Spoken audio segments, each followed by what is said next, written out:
한국 무기는 운이 좋았을 뿐이다. 프랑스 엘리트 관료의 비웃음은 몇 달 만에 비명으로 바뀌었습니다. 트럼프의 배신으로 나토의 우산이 찢겨나간 각자 도생의 지옥. 패닉에 빠진 G7 이탈리아가 매달린 나라는 혈맹 독일도 프랑스도 아닌 대한민국이었습니다.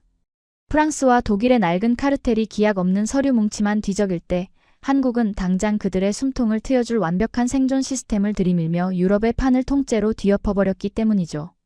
유럽 최강국 프랑스마저 투명인간으로 만든 충격적인 역전극. 가장 콧대 높던 유럽이 서울 앞에 무릎 꿇은 전말을 지금 공개합니다. 쾅!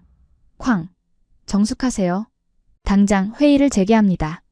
참나무 테이블 위로 의사봉이 부서질 듯 내리꽂히는 소리. 하지만 브뤼셀의 EU 긴급안보위원회는 이미 통제 불능 상태였습니다. 독일 대표의 붉게 달아오른 얼굴에서는 식은땀이 뚝뚝 떨어지고 있었고 프랑스 국방부 차관은 넥타이를 거칠게 풀어헤치며 300페이지가 넘는 서류 뭉치를 허공에 집어 던지고 있었죠. 저는 그 아수라장 한가운데서 천천히 에스프레소 잔을 내려놓았습니다. 이탈리아산 최고급 원두로 내린 크레마가 잔잔하게 흔들리더군요. 제 눈앞에는 방금 전 로마에서 날아온 긴급 전보 하나가 놓여 있었습니다. 그 종이 한 장 때문에 지금 유럽의 네로라 하는 안보 전문가들이 서로에게 삿대질을 하며 비명에 가까운 소리를 지르고 있는 겁니다. 참으로 우스꽝스러운 광경이 아닐 수 없었습니다. 도대체 언제부터 유럽의 엘리트들이 아시아의 작은 나라 하나 때문에 이렇게 이성을 잃게 된 것일까요? 장윅 위원님, 지금 한가롭게 커피나 마실 때가 아닙니다. 이탈리아가, 멜로니 총리가 기어코 선을 넘었단 말입니다. 숨을 헐떡이며 뛰어온 수석 보좌관이 제 코앞에 아이패드를 들이밀었습니다.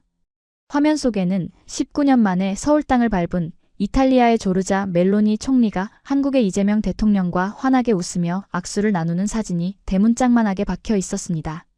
19년이라니 참으로 감상적인 타이밍이죠. 이 붉은색 속보를 좀 보십시오. 단순한 무기 구매가 아닙니다. 이탈리아가 한국과 전략적 동반자 관계를 선언했습니다. 심지어 한국을 G7의 핵심 파트너로 예우하며 국빈으로까지 초대하겠다고 합니다. 보좌관의 목소리는 공포에 질려 미세하게 떨리고 있었습니다. 마치 유럽 방산 패권의 종말이라도 목도한 사람처럼 말입니다. 저는 코웃음을 쳤습니다. 전략적 동반자? G7 파트너? 멜로니가 국내 정치용으로 쇼를 좀 과하게 하는군. 진정하게나 피에르. 제 냉소적인 반응에 보좌관은 입을 다물지 못했습니다. 당연하죠. 저는 EU의 안보와 경제 전략을 총괄하는 수석 자문위원입니다. 감정이나 얄팍한 언론 플레이에 휘둘려서는 안 되는 자리니까요. 이탈리아가 아무리 급해도 그렇지 어떻게 감히 프랑스와 독일이 주도하는 유럽의 방산 생태계를 배신할 수 있단 말입니까? 지금 회의장을 가득 채운 저 소란의 근원은 사실 단순한 질투심과 자격지심입니다. 유럽의 무기 창고가 비어가는 상황에서 폴란드 같은 변방의 동유럽 국가들이 한국 무기를 사들였을 때 우리는 그저 일시적인 해프닝으로 치부했습니다. 그런데 G7의 일원이자 우리의 이웃인 이탈리아가 한국에 손을 내밀었으니 오만한 자존심에 스크래치가 난 거겠죠. 하지만 현실을 냉정하게 볼 필요가 있습니다. 무기는 그 나라의 국격과 같습니다. 우리의 대통령 에마뉘엘 마크롱이 왜 유럽산 무기 조달 프로그램을 그토록 강조했겠습니까? 유럽의 안보는 유럽 스스로 지켜야 한다는 고귀한 명분도 있지만 근본적으로 아시아의 무기와 우리의 무기는 규격이 다르기 때문입니다. 한국의 방산? 인정합니다. 꽤 빠르고 나름 쓸만하겠죠.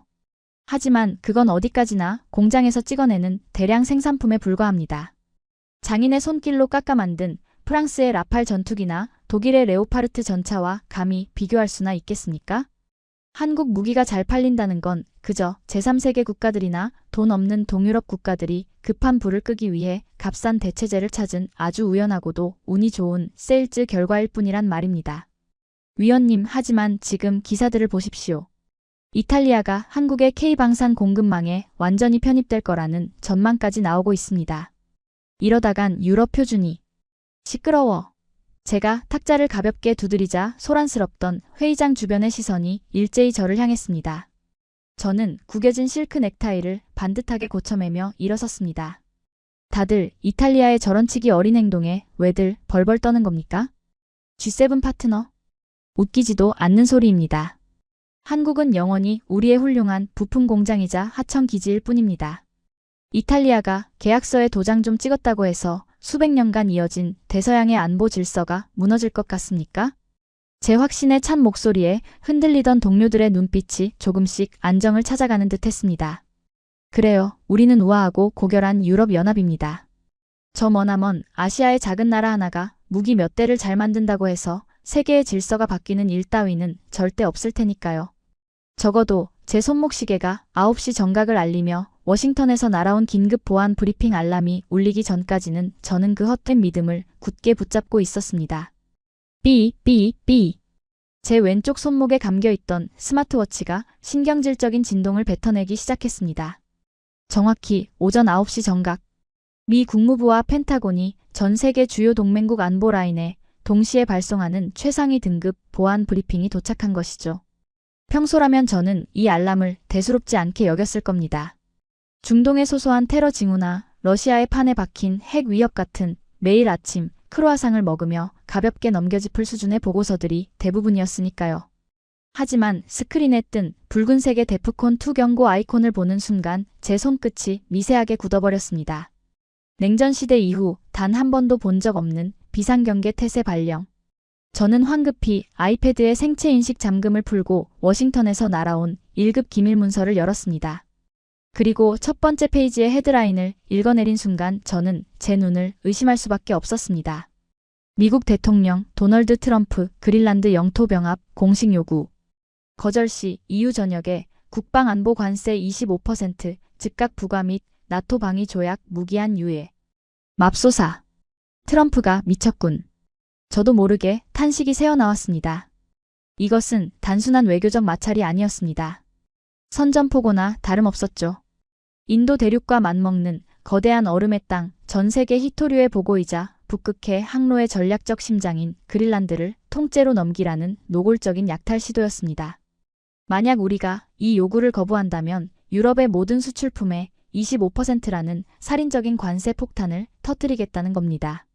자동차, 명품, 와인, 화학 제품까지. 유럽 경제의 숨통을 단숨에 끊어버리겠다는 협박 그 이상도 이하도 아니었습니다.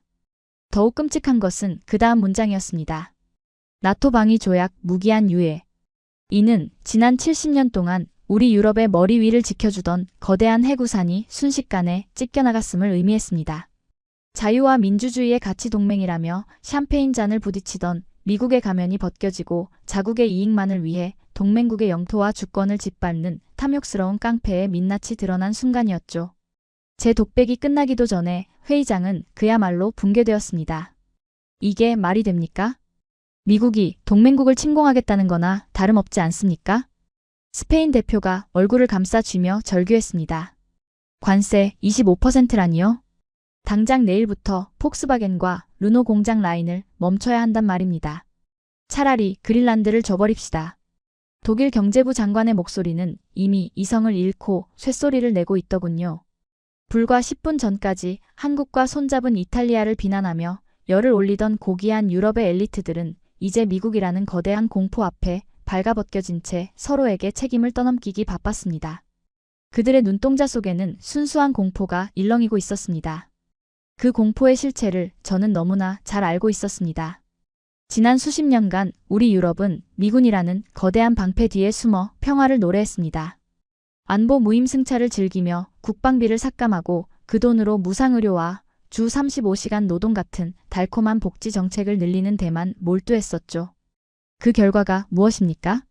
러시아가 마음먹고 밀고 내려오면 유럽연합 전체의 재래식 군사력을 다 긁어모아도 일주일을 버티기 힘들다는 참담한 시뮬레이션 결과뿐이었습니다.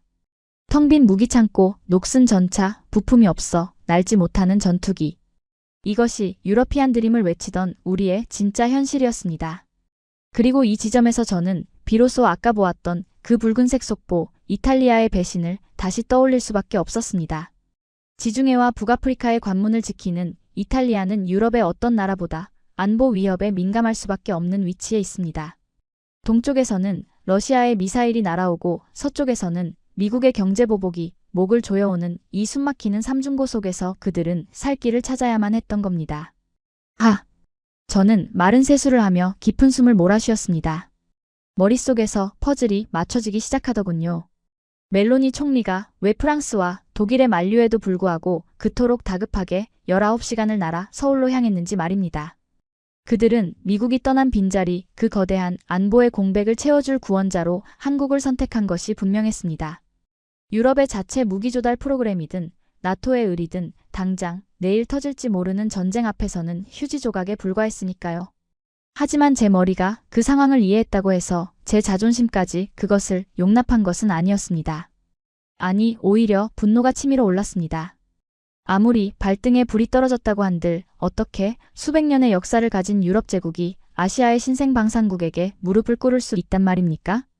그것도 G7의 일원인 이탈리아가 자존심도 없이 한국의 전략적 동반자라며 애걸복걸하는 꼴이라니요. 이것은 유럽 전체에 대한 모욕이었습니다.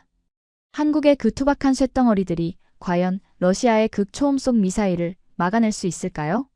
어리석은 것들. 공포에 질려 눈이 멀었군. 저는 거칠게 넥타이를 당겨 풀며 자리에서 일어났습니다.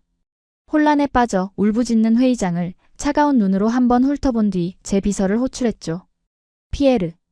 당장 로마행 전용기를 준비하게. 1시간 뒤에 출발한다. 비서가 당황한 눈빛으로 되물었습니다. 로마요? 하지만 위원님, 지금 워싱턴과의 긴급 대응 회의가. 워싱턴은 어차피 우리가 무릎을 꿇기 전까지는 대화에 응하지 않을 거다. 지금 더 시급한 건 내부의 균열을 막는 일이야. 저는 외투를 걸치며 단호하게 잘라 말했습니다. 내가 직접 가서 이탈리아 국방부 놈들의 머릿속을 뜯어 고쳐야겠어. 그들이 서울에서 받아온 그 잘난 한국의 제안서라는 게 얼마나 허술하고 과장된 깡통 데이터인지 내 두 눈으로 확인하고 낱낱이 파헤쳐 주겠단 말이다. 그래요. 한국 무기는 결코 우리의 대안이 될 수 없습니다. 그저 반도체나 팔고 자동차나 잘 만드는 나라가 어떻게 수백 년의 전쟁 노하우가 축적된 유럽의 방산 기술을 따라잡을 수 있겠습니까? 그것은 단순한 고집이 아니라 평생을 유럽의 우월성에 기대어 살아온 제 존재의 근간이었습니다. 이탈리아의 선택은 분명 순간적인 공포가 만들어낸 치명적인 착각일 뿐입니다. 저는 최고 등급의 기밀문서 열람 권한이 담긴 제 스마트 보안 카드를 주머니에 쑤셔 넣었습니다. 한국의 방산이 얼마나 형편없는 거품인지 증명해내는 것, 그것이 무너져가는 유럽의 자존심을 지키기 위해 제가 해야 할 마지막 임무처럼 느껴졌으니까요. 저는 빠른 걸음으로 회의장을 빠져나왔습니다. 제 등 뒤로 유럽의 비명이 점점 멀어지고 있었습니다. 그 절망적인 소리가 채 귓가에서 사라지기도 전인 불과 1시간 40분 뒤 제 최고급 가죽 구두 굽은 로마 레오나르도 다빈치 공항의 차가운 대리석 바닥을 신경질적으로 내리찍고 있었습니다. 공항에 대기하고 있던 이탈리아 국방부 소속의 검은색 세단이 미끄러지듯 저를 태웠고 로마 시내를 가로지르는 내내 저는 머릿속으로 수백 가지의 논박 시나리오를 시뮬레이션하고 있었죠. 이탈리아 놈들의 그 얄팍한 공포심을 비웃어줄 참이었습니다. 한국이라는 아시아의 변방 국가가 내민 계약서라는 게 뻔하지 않겠습니까? 급조된 스펙, 과장된 성능표, 그리고 당장의 위기만 모면하려는 허술한 군수 지원 계획이 담긴 기껏해야 50페이지짜리 홍보 팸플릿 수준일 게 분명했습니다. 저는 유럽연합의 수석자문위원으로서 그 계약서의 허점을 갈기갈기 찢어밟겨 이탈리아 국방장관의 얼굴에 던져줄 생각이었습니다. 감히 유럽의 자존심을 버리고 아시아의 하청업체와 직거래를 하려 한 대가를 치르게 해주겠다는 일종의 오만한 사명감이었죠. 세단이 이탈리아 국방부 비밀회의실 앞에 멈춰섰습니다. 문을 열고 들어가자 회의실 안의 공기는 무겁게 가라앉아 있었습니다. 이탈리아 국방장관과 고위 장성들은 죄를 지은 어린아이들처럼 제 눈치를 보며 일어서더군요. 그리고 테이블 반대편 그곳에는 저의 먹잇감이 될 대한민국 방사청 소속의 협상단 3명이 미동도 없이 앉아 있었습니다. 다들 자리에 앉으시죠. 저는 거들먹거리며 상석에 앉아 마치 취조관처럼 턱을 괴었습니다. 당장 내일이라도 러시아가 쳐들어올 것 같아 한국에 구걸을 하셨다니 그 놀라운 제안서나 한번 구경해 봅시다. 유럽 나토의 표준 규격을 통과하기나 했는지 말입니다. 저의 노골적인 비아냥에 이탈리아 장관은 식은땀을 닦아내며 제 앞에 테이블로 두꺼운 서류 가방 2개를 밀어보냈습니다. 지퍼를 열고 내용물을 꺼낸 순간 저는 미세하게 눈썹을 찌푸릴 수밖에 없었습니다. 그것은 제가 예상했던 얄팍한 팸플릿이 아니었습니다. 무려 1500페이지에 달하는 촘촘하게 제본된 3권의 기술 이행 및 물류 운용 알고리즘 보고서였죠. 첫 장을 넘기자마자 제 오만한 비웃음은 서서히 짜증으로 변하기 시작했습니다.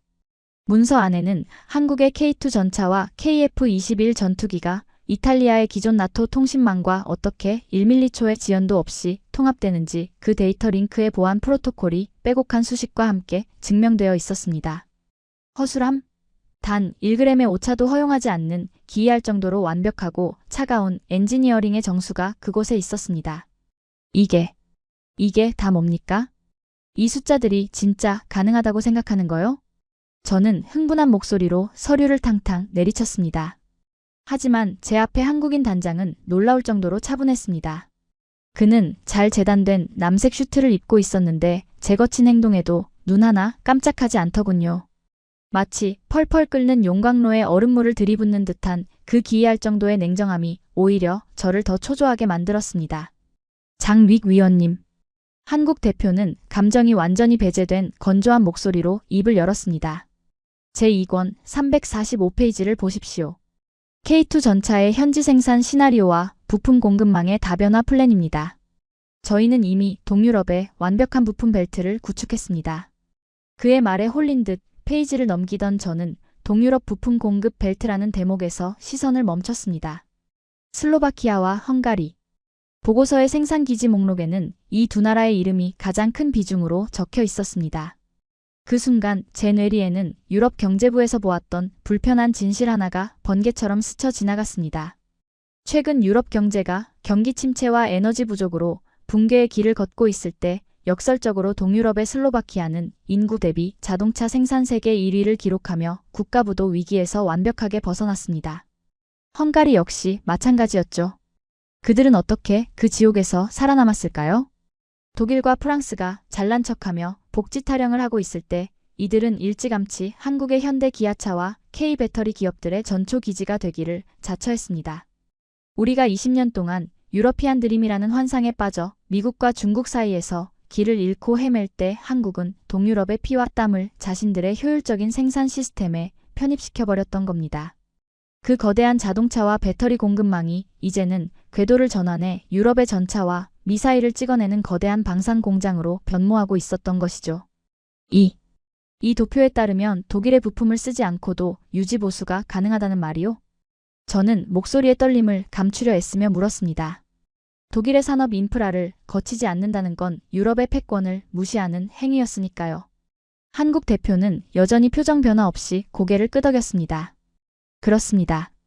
이미 슬로바키아와 헝가리의 현지 공장들은 저희 한국형 표준에 완벽하게 적응했습니다. 독일의 부품 납기를 기다리다가는 전쟁이 끝나버릴 테니까요. 그의 담담한 팩트 폭격에 제 얼굴은 화끈거리기 시작했습니다. 인정하고 싶지 않았지만 제 머릿속의 데이터가 그의 말을 뒷받침하고 있었습니다.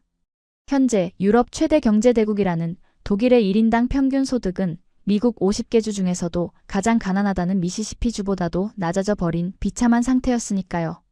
자존심은 하늘을 찌르지만 실력은 바닥으로 곤두박질 친 독일. 그들에게 무기 생산을 맡긴다는 건 도박에 가까웠습니다. 저는 넥타이를 거칠게 끌어내리며 마지막 발악을 시도했습니다. 서류 작업이야 얼마든지 그럴듯하게 만들 수 있지. 하지만 전쟁은 시간 싸움이오.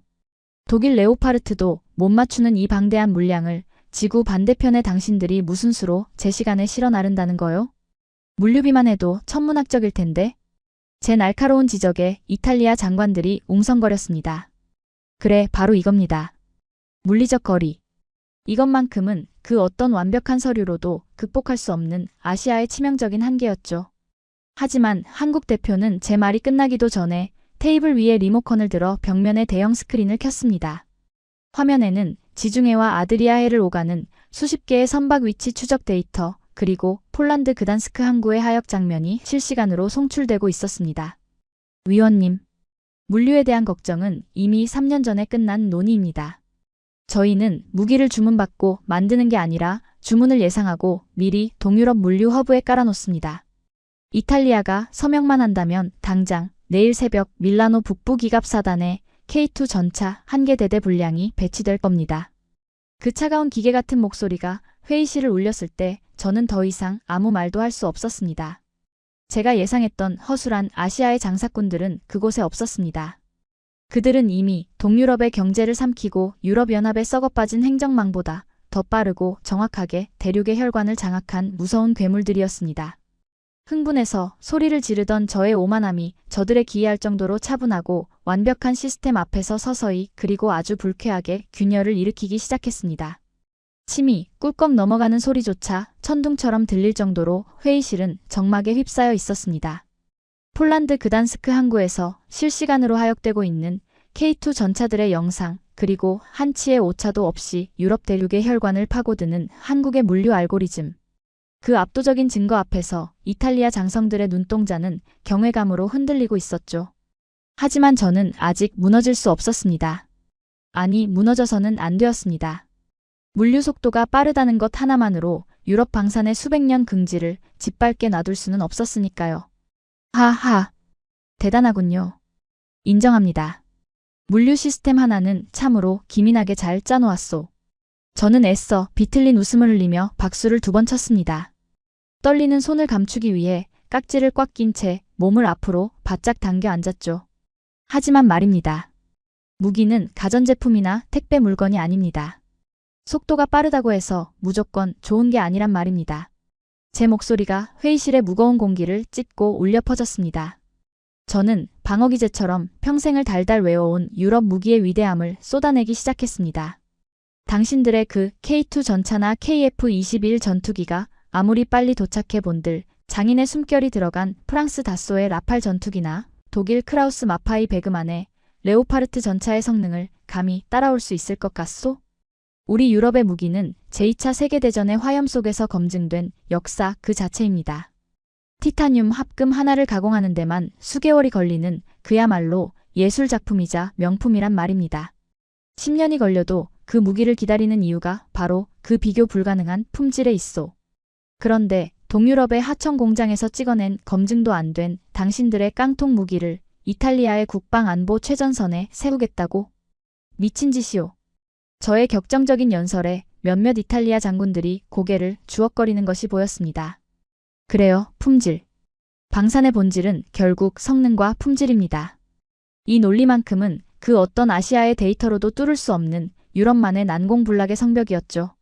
그런데 한국 대표의 입꼬리가 아주 미세하게, 정말이지 0.1mm 정도 올라가는 것을 저는 똑똑히 보았습니다. 그것은 비웃음이 아니었습니다.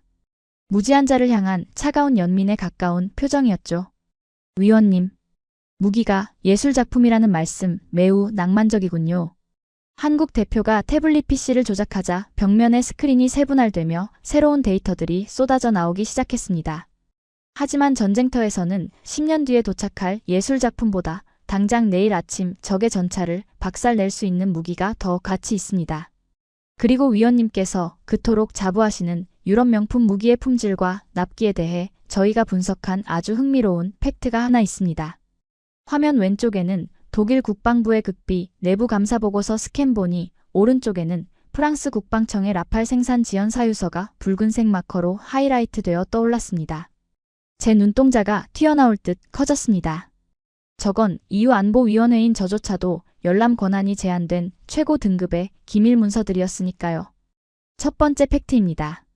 2023년 기준 독일 레오파르트 전차의 실전 가동률.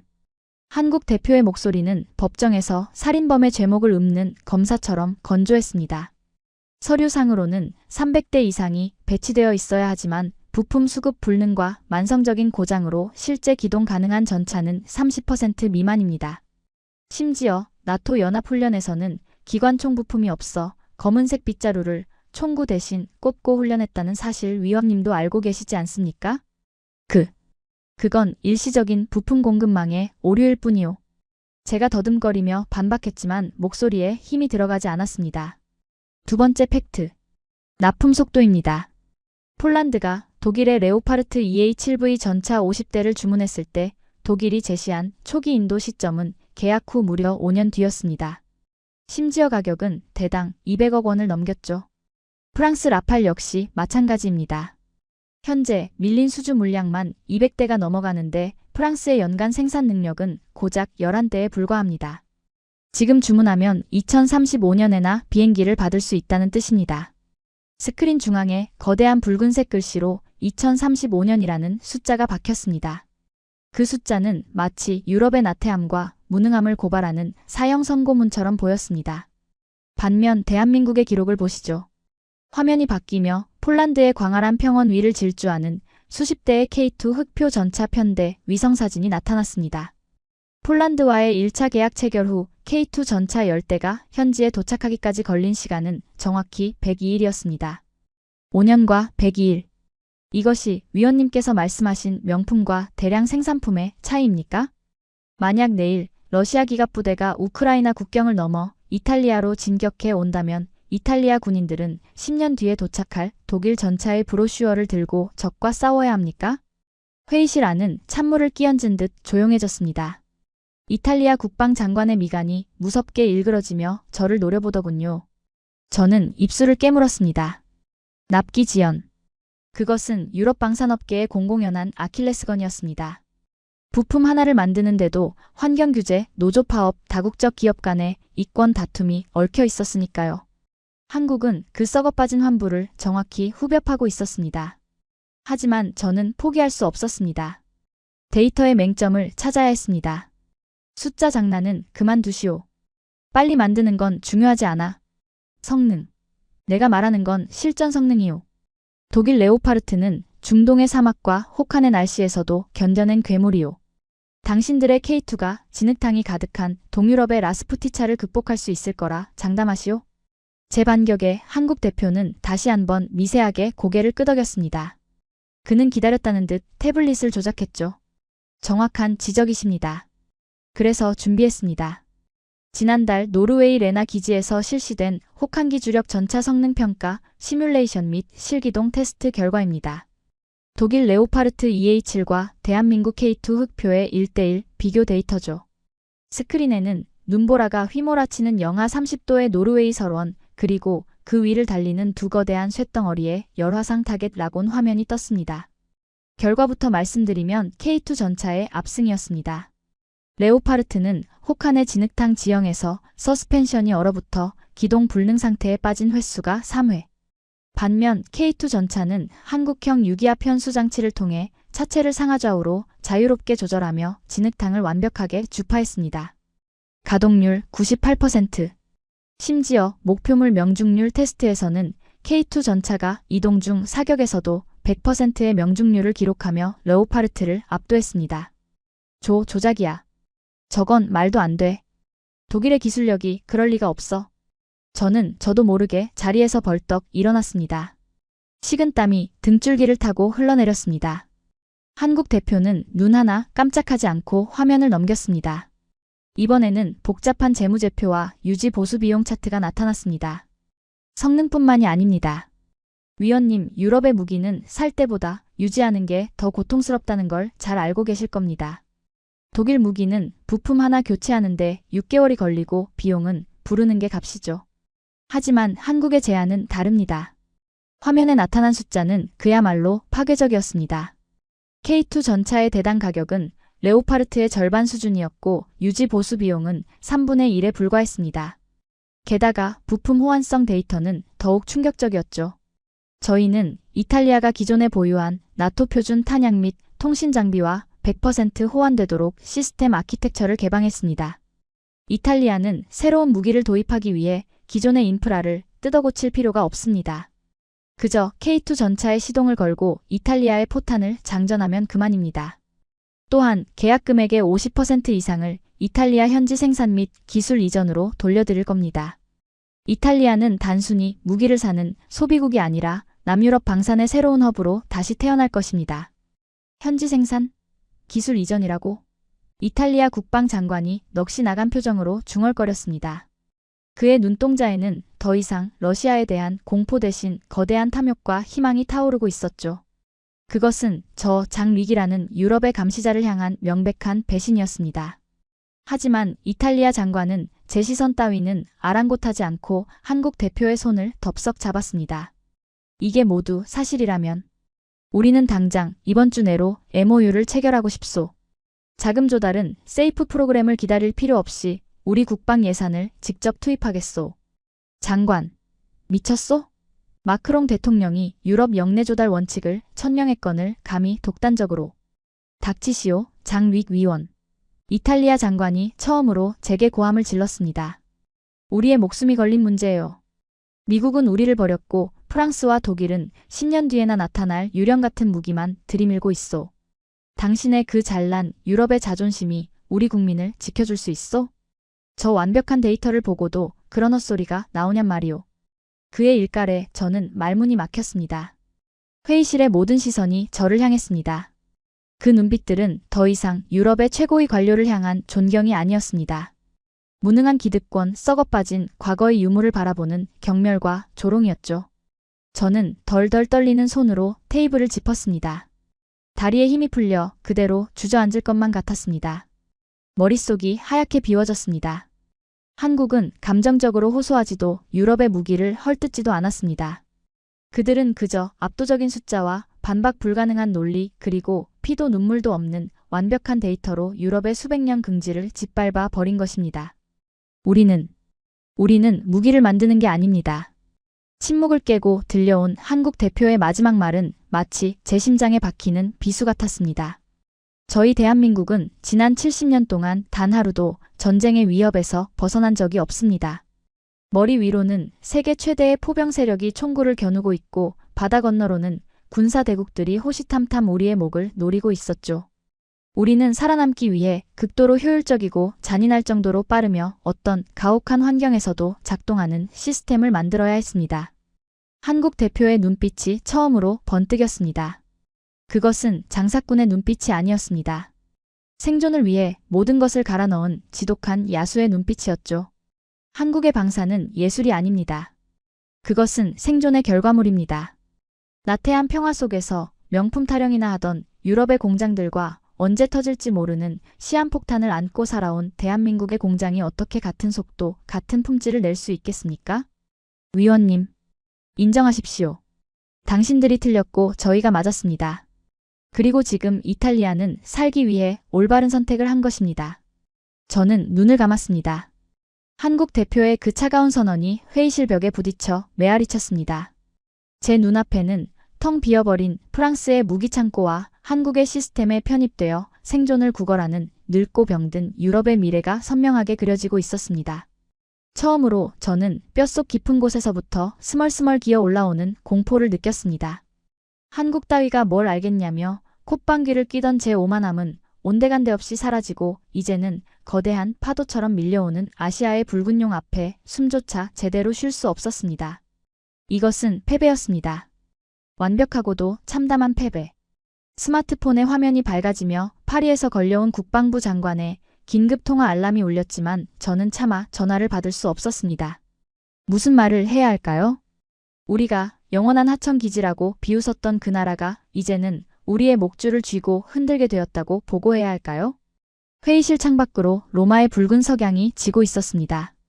그것은 마치 수백 년간 세계를 지배해온 유럽 패권의 몰락을 알리는 핏빛의 장송곡처럼 보였습니다.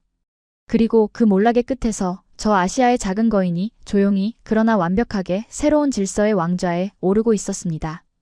저는 식은땀으로 흠뻑 젖은 손을 꽉 쥐며 제 눈앞에 펼쳐진 이 끔찍하고도 완벽한 데이터를 영원히 뇌리에서 지울 수 없음을 직감했습니다. 로마의 핏빛 석양은 어느새 짙은 어둠으로 변해 있었습니다.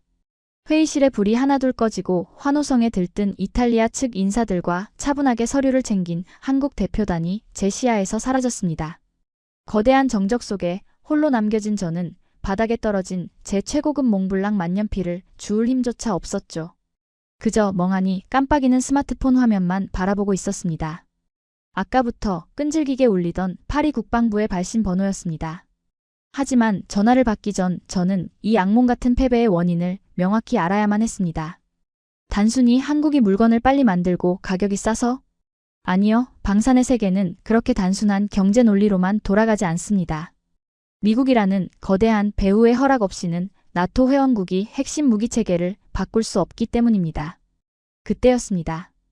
회의실 구석 이탈리아 국방장관이 떠난 자리에 놓여있던 검은색 가죽 폴더가 제 눈에 들어왔습니다. 미처 챙기지 못한 급비 문서. 저는 홀린 듯 다가가 그 폴더를 열었습니다. 그리고 그 안의 내용을 확인한 순간 제 심장은 문자 그대로 얼어붙는 듯 했습니다. 문서의 제목은 프로젝트 K 이지스 남유럽 방위망의 신표준 전원. 놀랍게도 그 문서의 하단에 서명된 주체는 한국과 이탈리아뿐만이 아니었습니다. 그곳엔 미 국방부 산하 국방안보협력국의 승인 도장이 선명하게 찍혀 있었습니다. 이럴 수가. 미국이 알고 있었다고? 제 입술이 파르르 떨렸습니다. 페이지를 넘기자 미국 유력 언론인 뉴욕타임스에 지난주 비공개 오피니언 리포트가 첨부되어 있었습니다.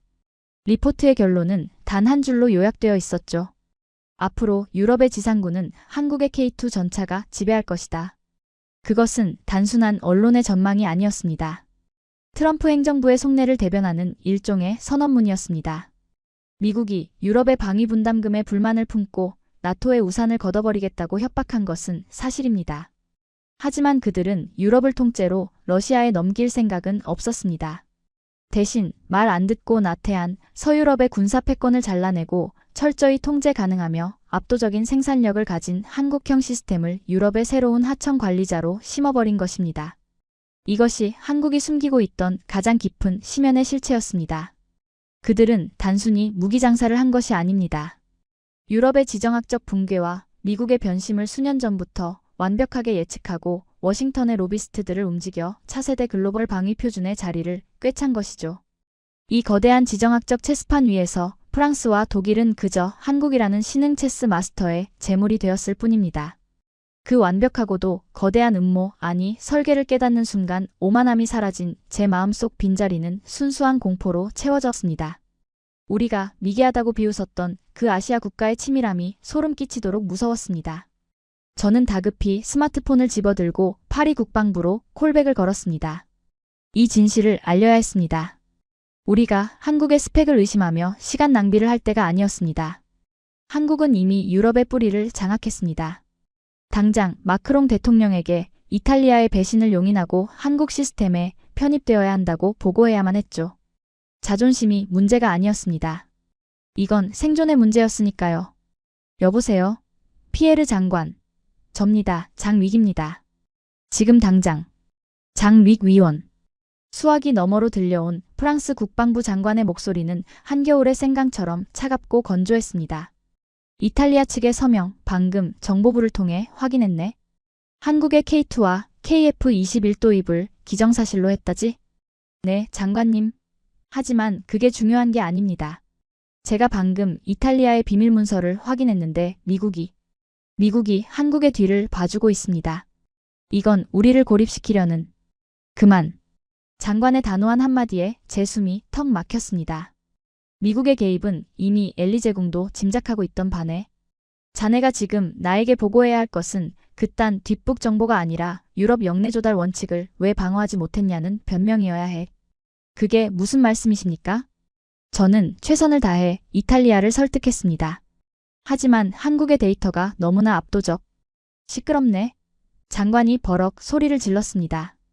한국 무기가 프랑스의 라팔보다 뛰어나다는 것을 자네 입으로 인정하겠다는 건가? EU의 수석자문위원이라는 자가 자네의 그 무능함 때문에 수백억 유로에 달하는 우리의 방산 이권이 증발하게 생겼어. 불길한 예감이 등줄기를 타고 기어 올라왔습니다. 장관의 목소리는 단순히 분노하고 있는 것이 아니었습니다. 그는 무언가 각본을 짜놓고 저를 몰아세우고 있었습니다. 유감스럽지만 장윅 대통령님의 지시일세. 이탈리아의 배신에 대한 책임은 누군가 져야만 하네. 우리는 공식 브리핑을 통해 EU 자문위원회 안일한 대응과 이탈리아 내 로비 실패가 이번 사태의 원인이라고 발표할 예정이야. 잠깐 장관님, 저를 희생양으로 삼겠다는 겁니까? 이건 부당합니다. 애초에 10년이 걸리는 무기를 만들고 있는 우리의 잘못. 통화보안 등급을 확인하게. 자네의 최고 등급 기밀 열람 권한은 방금부로 박탈되었네. 내일 아침 프랑스 국영방송은 자네가 한국방사청의 데이터 조작에 노란한 무능한 관료라고 대서특필할 것이야. 귀국할 생각은 하지 않는 게 좋을 걸세. 당분간 로마의 뒷골목에서 숨어 지내도록 하게. 뚜. 전화가 끊겼습니다. 저는 텅 빈 수화기를 든 채 그 자리에 얼어붙었습니다. 스마트폰의 화면 상단에 떠 있던 유럽연합 1급 기밀망 접속 아이콘이 회색으로 비활성화되는 것이 실시간으로 보였습니다. 저는 버림받았습니다. 제가 그토록 충성을 바쳤던 고귀하고 우아한 유럽이라는 환상적인 조직은 자신들의 무능을 감추기 위해 저라는 꼬리를 가차없이 잘라버린 것입니다. 옵션 C. 배신. 저는 비틀거리며 회의실 밖으로 걸어 나왔습니다. 화려했던 로마 국방부의 복도는 이제 저를 삼켜버릴 듯한 괴물의 식도처럼 어둡게만 느껴졌죠. 지나가는 이탈리아의 말단 병사들조차 이제는 아무런 권한이 없는 민간인 신세가 된 저를 벌레 보듯 쳐다보는 것 같았습니다. 모든 것이 무너졌습니다. 미국의 우산도 유럽의 연대도 제 찬란했던 경력도 모두 저 아시아의 붉은 용이 내뿜는 거대한 불길 속에 잿더미가 되어버렸습니다. 저는 로마의 차가운 밤거리로 내몰린 채 저 멀리 빛나고 있는 한국 대사관의 깃발을 멍하니 올려다보았습니다. 우리는 한국을 무시한 대가로 파멸의 길을 걷게 되었습니다. 이제 이 고립된 지옥에서 저는 어떻게 해야 살아남을 수 있을까요? 로마의 밤하늘이 무언가 응어리진 것을 터뜨리듯 거센 폭우를 쏟아내기 시작했습니다. 트렌치코트 깃을 세운 채 뒷골목으로 숨어든 저는 빗물인지 식은땀인지 모를 액체로 범벅이 된 채 덜덜 떨리는 손으로 지갑을 열었습니다. EU 고위 관료에게만 지급되는 한도 무제한의 블랙카드를 꺼내 들고 근처에 허름한 현금 인출기로 다가갔죠. 비밀번호 56. 사용이 중지된 카드입니다.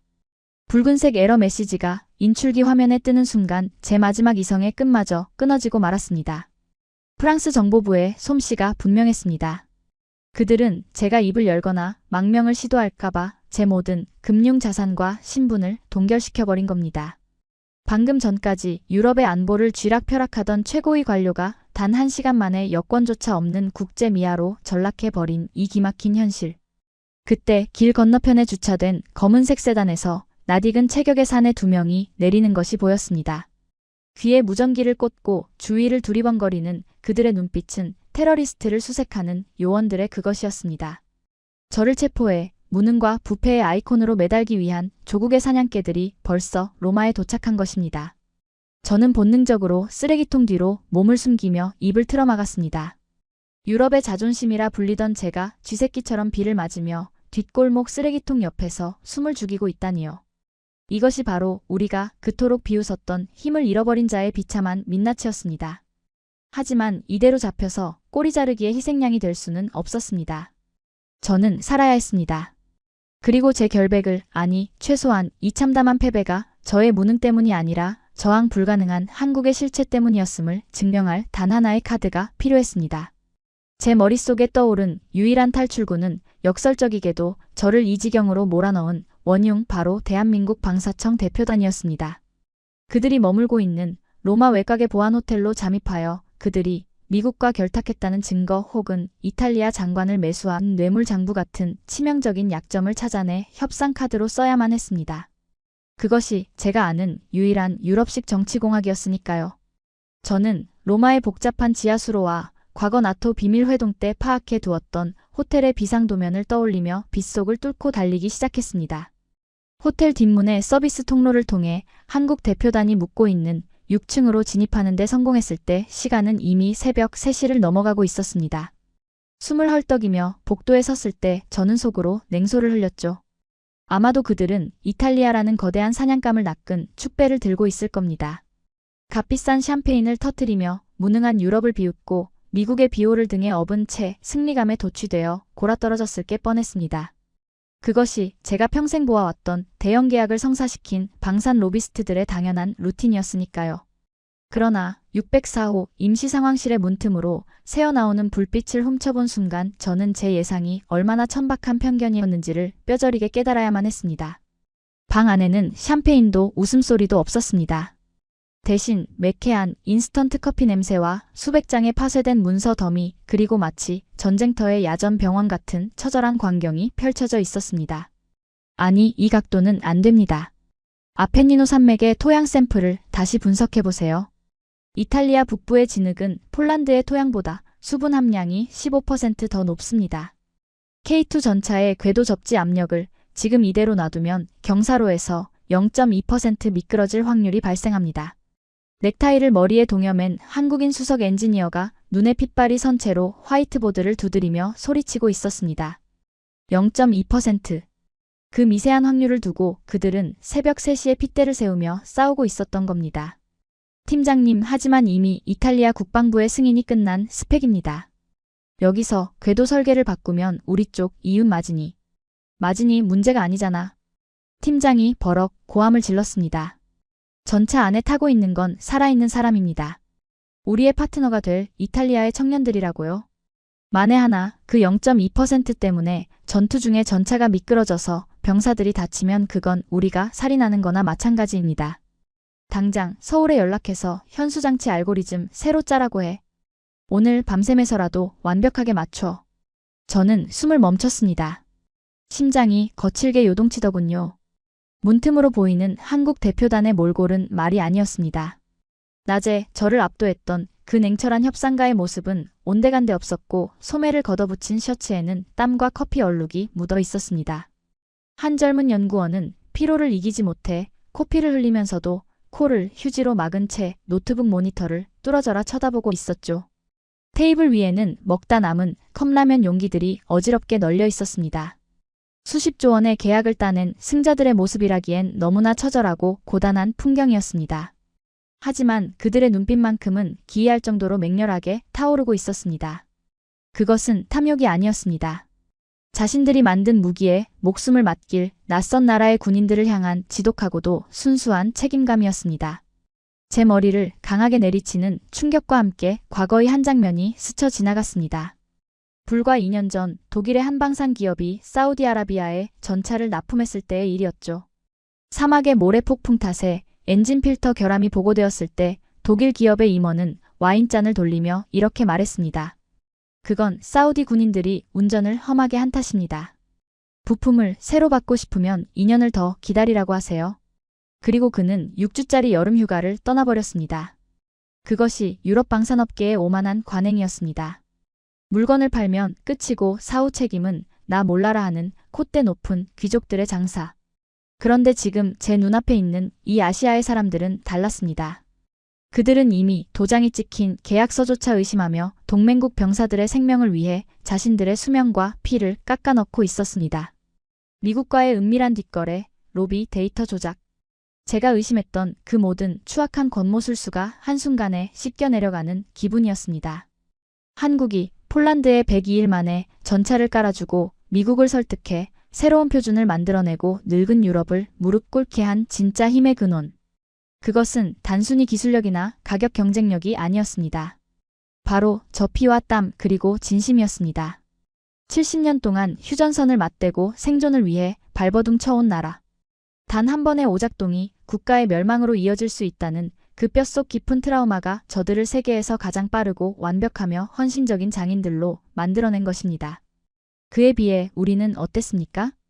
냉전이 끝난 후 평화에 취해 국방비를 삭감하고 서로의 등을 떠밀며 방위 분담금을 아끼기에 급급했습니다. 미국이라는 거대한 우산 밑에서 우아한 척 인권을 논하고 다양성을 떠들었지만 정작 스스로의 손으로 총 한 자루 제대로 만들지 못하는 나약한 돼지들이 되어 있었던 겁니다. 내가 완전히 틀렸구나. 저도 모르게 젖은 입술 사이로 탄식이 새어나왔습니다. 다리에 힘이 풀려 저는 그만 호텔 복도의 차가운 벽에 등을 기대며 주르륵 미끄러져 앉았습니다. 아무리 부정하려 해도 이제는 인정할 수밖에 없었습니다. 이탈리아는 배신한 것이 아닙니다. 살기 위해 가장 믿을 수 있는 구원자의 손을 잡은 것입니다. 10년 뒤에나 도착할 프랑스 라팔 전투기의 브로슈어보다 오늘 밤 코피를 흘리며 궤도 알고리즘을 수정해주는 한국 엔지니어들의 컵라면이 수천 배, 수만 배 더 위대하고 가치 있는 것이었습니다. 눈앞이 흐려지기 시작했습니다. 로마 뒷골목의 쓰레기 냄새, 빗물의 한기, 그리고 모든 것을 잃었다는 공포감마저 어느새 증발해 버렸습니다. 제 가슴속 깊은 곳, 오만함과 편견으로 굳게 닫혀있던 견고한 성벽이 속절없이 무너져 내리고 있었습니다. 저는 그 차가운 복도 바닥에 무릎을 꿇은 채 소리 없이 눈물을 흘렸습니다. 그것은 모든 것을 잃은 패배자의 회한이기도 했고 동시에 평생을 믿어왔던 가치관이 붕괴된 한 인간의 철저한 자기반성이기도 했습니다. 한국은 단지 시장을 침범한 경쟁자가 아니었습니다. 그들은 나태함과 오만에 찌든 우리 유럽인들에게 생존이란 무엇인지 책임이란 무엇인지를 피와 땀으로 증명해 보인 거대한 경종이었습니다. 그들의 진심 앞에서 알량한 유럽의 자존심은 한낱 휴지 조각보다 가벼운 사치에 불과했습니다. 비로소 저는 깨달았습니다. 이제 제가 해야 할 일은 이들을 고발하는 것이 아니라 무릎 꿇고 용서를 구하며 이들의 발자취를 따라가는 것뿐이라는 사실을. 그 차가운 복도 타일 바닥의 한기가 뼛속 깊이 스며드는 순간 제 머릿속을 지배했던 것은 분노도 억울함도 아닌 철저한 수치심이었습니다. 저는 양손으로 얼굴을 감싸 쥐고 그동안 제가 내뱉었던 오만불손한 말들을 하나하나 곱씹었습니다. 한국은 하청기지일 뿐이라고, 운이 좋아 계약을 따낸 것뿐이라고, 유럽의 우아함을 결코 따라올 수 없다고 비웃었던 제 목소리들이 환청처럼 귓가를 맴돌았죠. 얼마나 어리석은 우물안 개구리였습니까? 저는 파리의 화려한 집무실에 앉아 수십 년 전의 영광에 취해 있었습니다. 우리 유럽이 만들어 놓은 복지, 인권, 환경 규제라는 고상한 성벽 안에서 전 세계가 우리를 부러워하고 있다고 맹신했죠.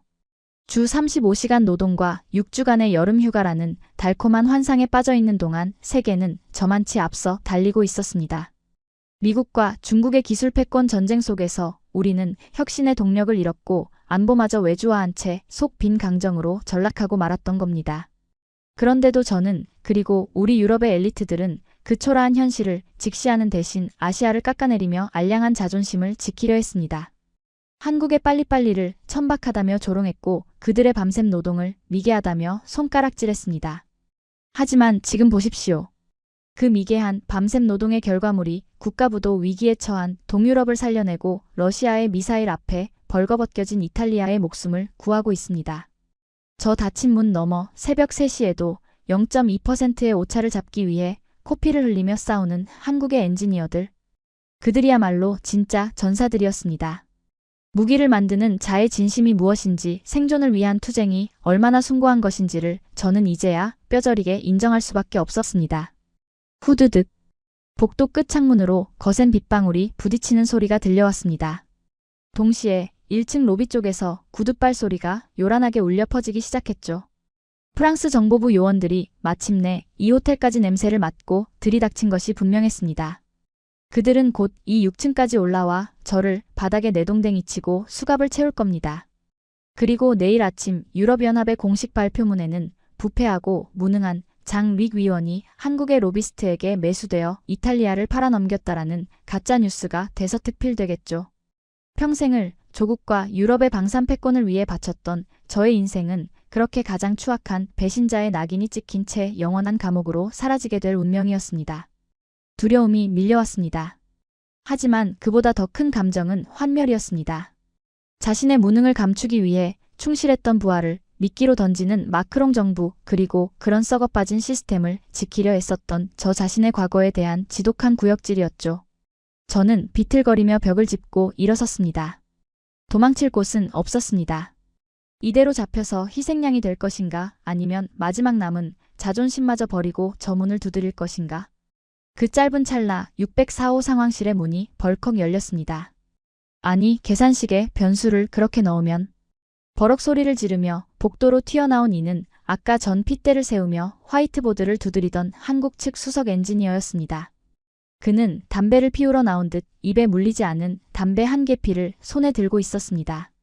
그리고 그의 시선이 물에 젖은 생쥐꼴을 하고 벽에 기대어 있는 저와 허공에서 마주쳤습니다.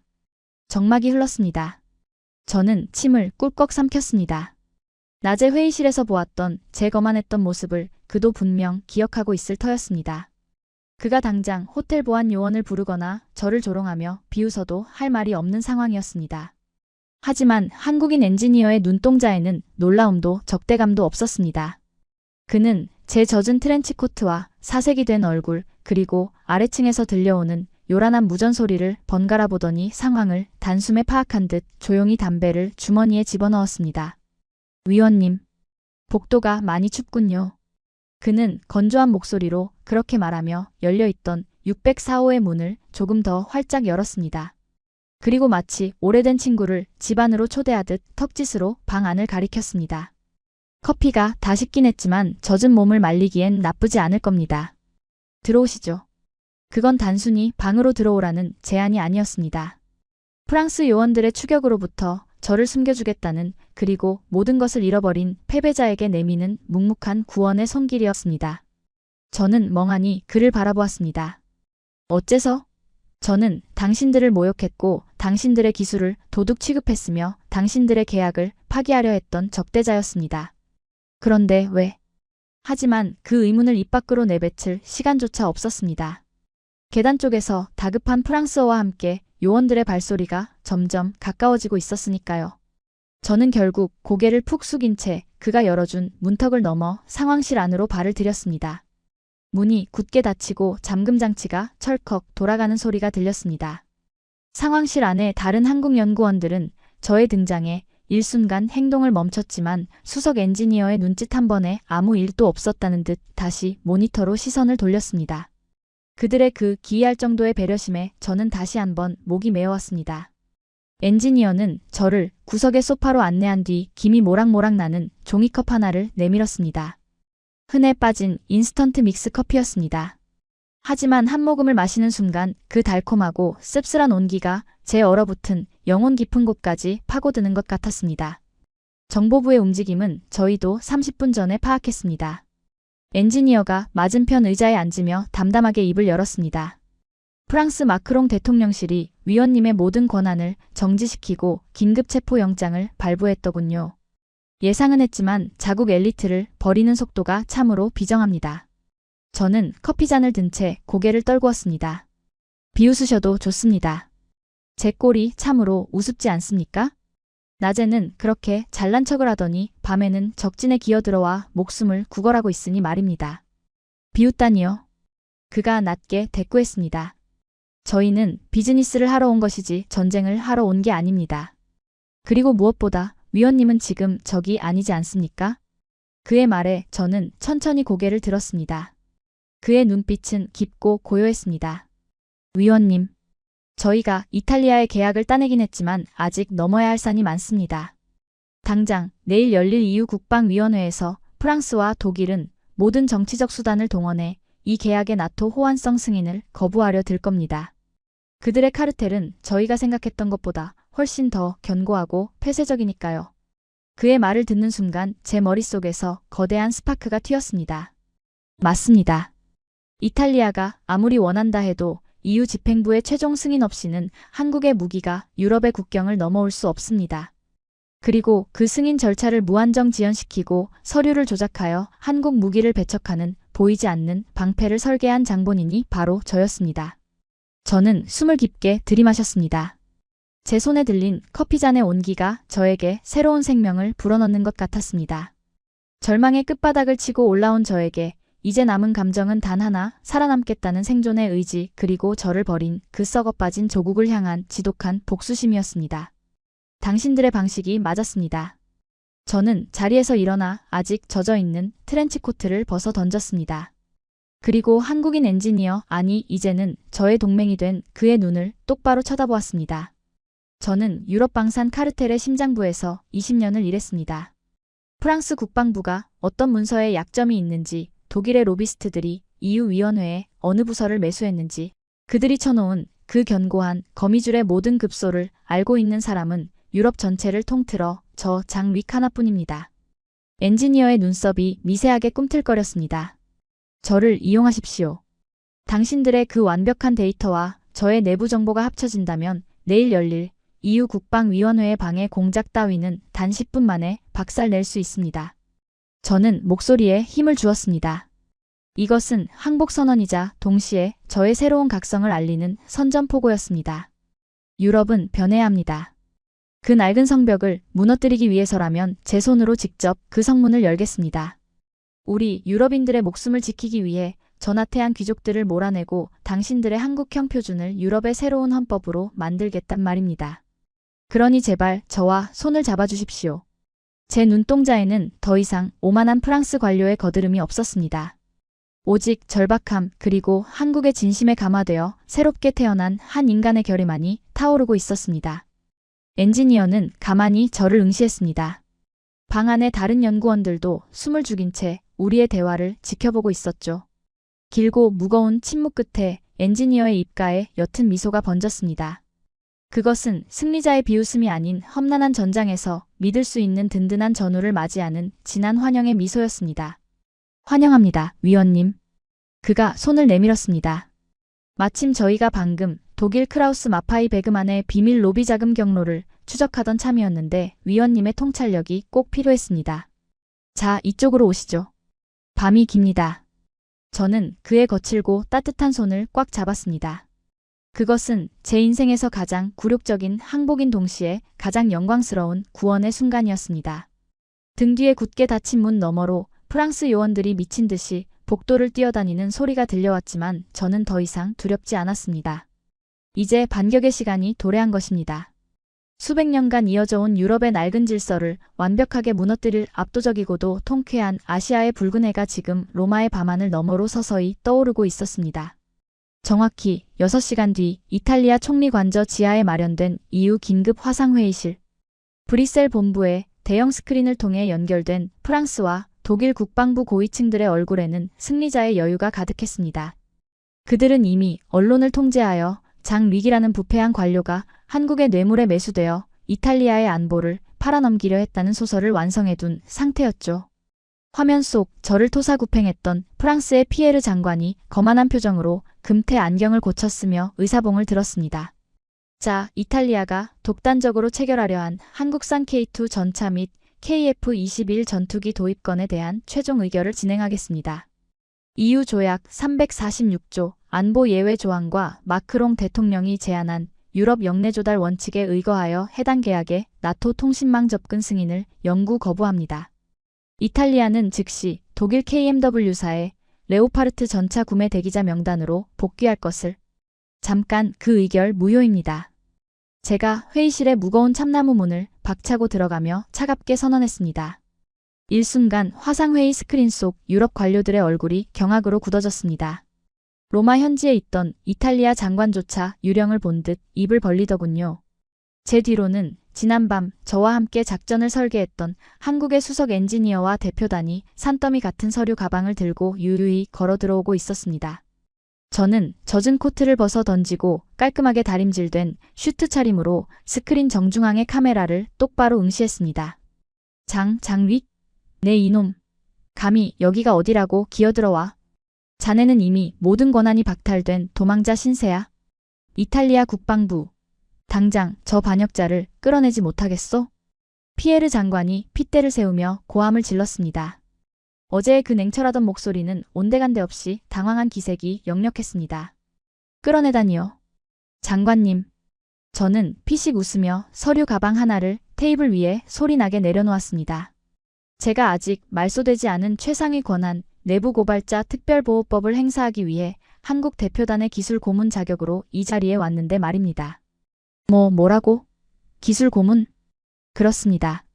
그리고 장관님께서 방금 읊어대신 그 기만적인 거절 사유들을 이제 제가 하나하나 조각내 드리겠습니다. 저는 한치의 망설임도 없이 첫 번째 팩트를 스크린에 띄웠습니다. 첫째, 나토 통신망 접근 불가. 참으로 궁색한 변명입니다. 화면을 보시죠. 스크린에는 복잡한 소스 코드 로그와 그래프가 나타났습니다. 이것은 어제 노르웨이 훈련에서 추출한 나토 표준 전술 데이터 링크의 호환성 분석 데이터입니다. 한국의 K2 전차와 KF-21 전투기는 나토 조기경보기와의 데이터 동기화 지연 시간이 불과 0.003초였습니다. 반면 프랑스가 그토록 자랑하는 라팔 전투기는 자국 다소사의 폐쇄적인 소프트웨어 고집 때문에 나토 통신망 연결 시 무려 1.2초의 딜레이가 발생하더군요. 1.2초면 러시아의 극초음속 미사일이 파리 에펠탑을 2번이나 타격하고도 남을 시간입니다. 과연 누가 나토의 규격을 위반하고 안보를 위험에 빠뜨리고 있는 겁니까? 피에르 장관의 얼굴에서 순식간에 핏기가 사라졌습니다. 프랑스 방산업계의 공공연한 비밀이었던 통신 지연 문제를 그들의 1급 기밀을 관리하던 제가 직접 까발릴 줄은 상상도 못했을 테니까요. 하지만 이것은 시작에 불과했습니다. 저는 곧바로 시선을 돌려 화면 속 독일 대표를 쳐다보았습니다. 둘째, 유럽 영내 조달 원칙? 유럽의 돈은 유럽에 써야 한다는 그 고결한 원칙 말입니까? 그렇다면 이건 어떻게 설명하시겠습니까?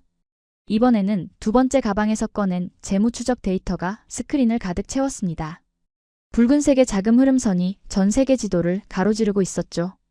독일 KMW사의 부품 공급망 감사 보고서입니다. 당신들이 이탈리아에 강매하려 했던 레오파르트 전차. 그 궤도용 특수 강판의 40%가 스위스의 페이퍼 컴퍼니를 통해 우회 수입된 중국 국영 철강사의 제품이었습니다. 심지어 그 중국 회사는 현재 미국의 대러시아 제재 목록에 올라와 있는 블랙리스트 기업이죠. 거짓말. 그건 단순한 하청업체의 일탈일 뿐이요. 독일 대표가 더듬거리며 반박했지만 그의 이마에는 이미 구슬땀이 맺혀 있었습니다. 일탈이요? 제 손에 그 스위스 페이퍼 컴퍼니의 지분 100%가 독일 KMW사 소유라는 등기부 등본이 들려 있는데도 그렇게 우기시겠습니까? 저는 등본을 카메라 렌즈 앞까지 들이밀었습니다. 당신들은 유럽 영내 조달이라는 허울 좋은 가면을 쓰고 뒤로는 싼 값에 중국산 부품을 사들여 유럽의 안보를 베이징에 갖다 바치고 있었습니다. 그러면서 한국 무기를 배척합니까? 적어도 한국은 동유럽에 공장을 세워 슬로바키아와 헝가리의 노동자들에게 정당한 임금을 지불하고 유럽 경제에 기여하고 있단 말입니다. 회의실은 침묵에 휩싸였습니다.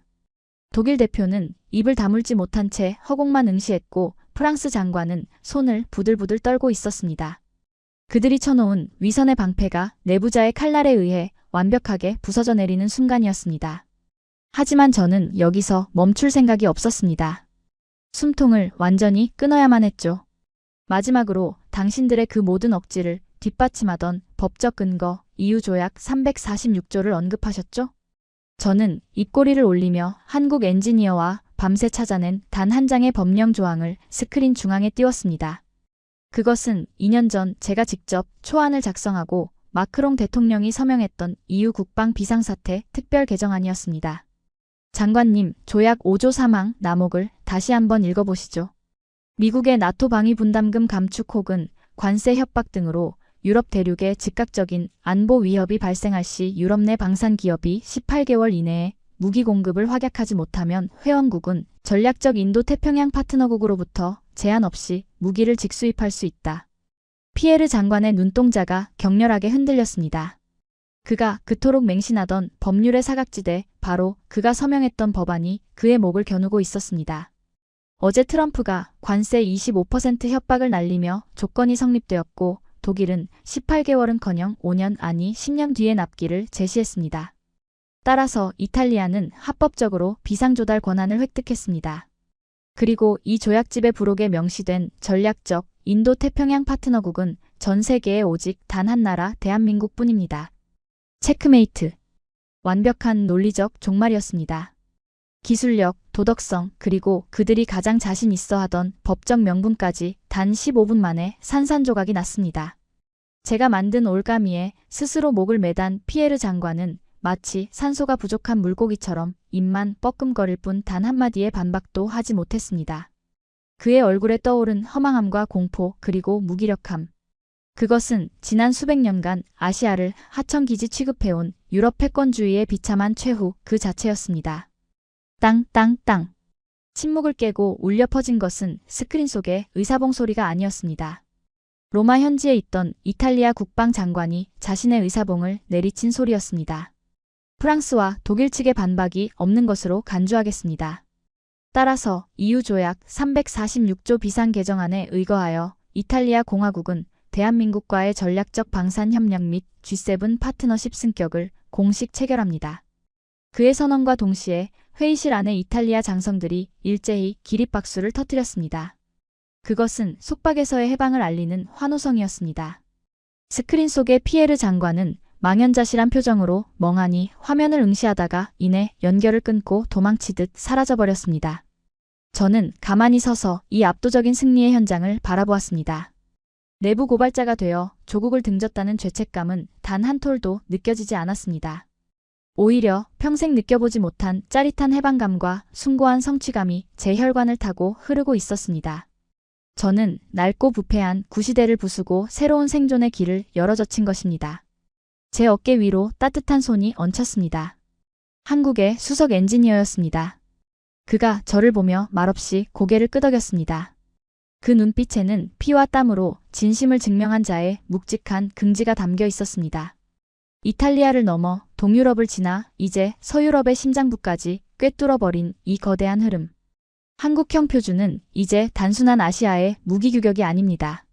그것은 나태했던 유럽을 깨우고 트럼프의 고립주의에 맞서 자유진영을 지켜낼 지구방위군의 새로운 언어이자 살아있는 헌법이 되었습니다. 지금 제 눈앞 대형 스크린에는 한국 창원의 방산 공장들이 24시간 불을 뿜어내며 쇳물을 쏟아내는 실시간 위성 영상이 띄워져 있습니다. 저 압도적인 붉은 불꽃을 보십시오. 자존심이요? 혈맹이요? 아닙니다. 우리는 자존심을 버린 게 아닙니다. 우리는 살아남기 위해 그리고 더 나은 미래를 위해 대한민국 앞에 기꺼이 무릎을 꿇은 것입니다. 그리고 저는 단언할 수 있습니다. 오늘 이곳 로마에서 시작된 대한민국의 새로운 질서는 앞으로 영원히 꺼지지 않을 인류 안보의 가장 거대한 태양이 될 것임을 말입니다. 그 뜨거운 확신과 함께 화상회의실의 모든 전원이 차단되었습니다. 거대한 스크린이 꺼지고 격정적이었던 어젯밤의 흔적을 뒤로한 채 저는 로마 팔라초 키지의 회전문을 밀고 거리로 나왔습니다. 밤새 쏟아지던 거센 폭우는 어느새 멎어 있었습니다. 잿빛 구름이 거친 로마의 동쪽 하늘 너머로 눈이 시리도록 붉은 아침 해가 떠오르고 있더군요. 젖은 아스팔트에서 올라오는 비릿한 흙냄새와 차가운 새벽 공기가 제 폐부 깊숙이 밀려 들어왔습니다. 저는 깊은 숨을 들이마시며 제 옷차림을 내려다보았습니다. 최고급 실크 넥타이는 풀어헤쳐져 주머니에 쑤셔 박혀 있고 진흙이 튄 바짓단은 엉망입니다. EU 최고위 자문위원이라는 찬란했던 명함, 파리 생강이 내려다 보이는 호화로운 집무실, 그리고 저를 떠받들던 수많은 의전 병력들. 그 모든 것이 하룻밤 사이에 신기루처럼 사라졌습니다. 세상의 기준에서 본다면 저는 지금 완벽하게 파멸한 패배자이자 조국에서 버림받은 도망자에 불과하죠. 그런데 참으로 기이합니다. 제 발걸음은 그 어느 때보다 가볍고 제 심장은 터질 듯이 요동치고 있으니까요. 그것은 제가 지난 20년간 짊어지고 있던 위선이라는 무거운 짐을 벗어던졌기 때문입니다. 우리는 스스로를 세계의 중심이라 칭하며 알량한 자존심으로 무능을 덮으려 애써왔습니다. 하지만 어젯밤 저는 비로소 그 썩어빠진 우물 밖으로 나왔습니다. 그리고 저 광활한 아시아의 끝에서 피와 땀으로 새로운 시대를 개척해 나가는 진짜 거인들을 목도했습니다. 저기 길 건너편 한국 대표단이 탑승한 검은색 밴 여러 대가 공항으로 향하기 위해 시동을 걸고 있는 모습이 보입니다. 역사적인 G7 국가와의 국방 협력을 성사시키고 유럽의 자존심을 완벽하게 무너뜨린 영웅들. 상식적이라면 지금쯤 최고급 호텔 스위트룸에서 샴페인을 터뜨리며 승리를 자축해야 마땅할 겁니다. 하지만 벤의 차창 너머로 비치는 그들의 모습은 제 예상을 또 한 번 처참하게 빗나갑니다. 그들은 여전히 노트북을 무릎 위에 올려두고 한국 본사와 화상통화를 하며 다음 단계의 부품 공급망을 점검하고 있습니다. 어제 밤새워 싸웠던 그 수석 엔지니어는 차 안에서 샌드위치 하나로 아침을 때우며 태블릿 PC에서 눈을 떼지 못하고 있더군요. 그 지독한 성실함. 단 1초도 자만에 빠지지 않고 오직 목표를 향해 끝없이 스스로를 채찍질하는 저들의 뒷모습을 보며 저는 그 자리에 멈춰 서서 가만히 고개를 숙였습니다. 그것은 경외심 그 자체였습니다. 당신들이 맞았습니다. 아니, 당신들이 우리의 스승입니다. 입안으로 조그맣게 맴도는 제 고백은 평생을 엘리트주의에 갇혀 살았던 한 유럽인의 가장 처절하고도 진실한 참회록입니다.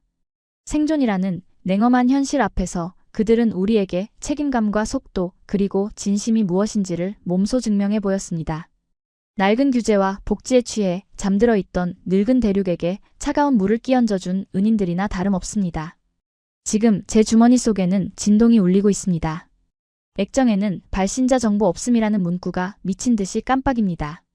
아마도 파리에서 저를 추적하는 국가안보국 요원들이거나 아니면 모든 것을 잃고 패닉에 빠진 마크롱 정부의 관료들이겠죠. 저는 그 시끄러운 스마트폰을 꺼내 주저없이 길가의 쓰레기통에 던져버립니다. 그리고 반대쪽 주머니에서 방금 전 한국의 수석 엔지니어가 건네준 종이 한 장을 꺼내듭니다. 그것은 서울 인천행 편도 항공권입니다. 탑승 시간은 바로 오늘 2시간 뒤입니다. 더 이상 유럽에 제가 설 자리는 없습니다. 하지만 두렵지 않습니다. 저는 지금 세계 안보에 새로운 심장이 박동하는 곳 대한민국으로 떠납니다. 그곳에서 저는 과거의 권력을 탐하는 관료가 아니라 생존의 지혜를 배우는 밑바닥의 학생으로 다시 시작할 것입니다. 그들의 열정적인 공장, 24시간 불이 꺼지지 않는 그 경이로운 시스템 속에서 제가 가진 유럽의 모든 지식을 한국의 방패로 기꺼이 바치려 합니다.